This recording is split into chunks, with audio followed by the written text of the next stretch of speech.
Hello everyone! Flex ko lang a day in my life here in Riyadh, Saudi Arabia. Buhay OFW as a domestic helper. Ganito yung buhay araw-araw sa abroad. Pagkatulong ka dito, ganito yung sitwasyon mo.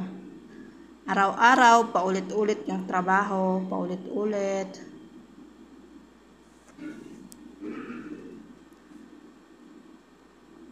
Kailangan malinis, maayos.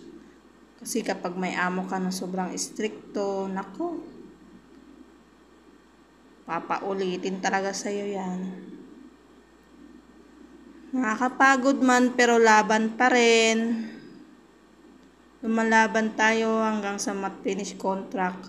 Hanggat kaya pa, pwede pa extend tayo kasi kailangan. Kaysa naman uwi tayo ng Pilipinas, wala tayong mapapala, wala tayong masasahuran na ganito. Kaya tiis-tiis lang mga ka-OFW. Lahat na gagawin mo eh. Kahit di mo kaya, gagawin mo pa rin.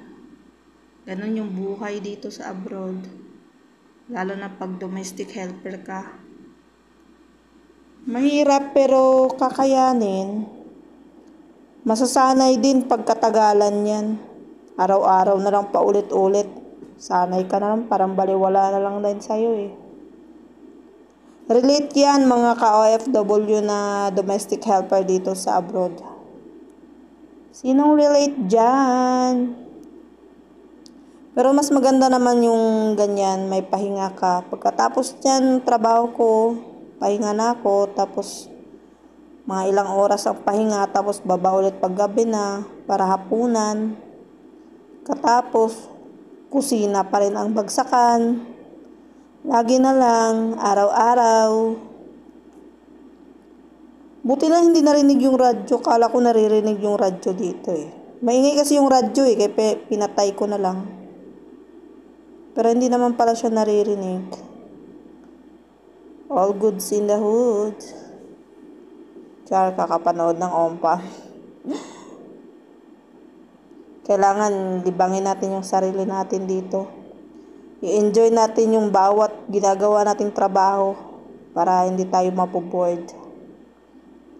Pag may rest, makahawak ka din ng cellphone.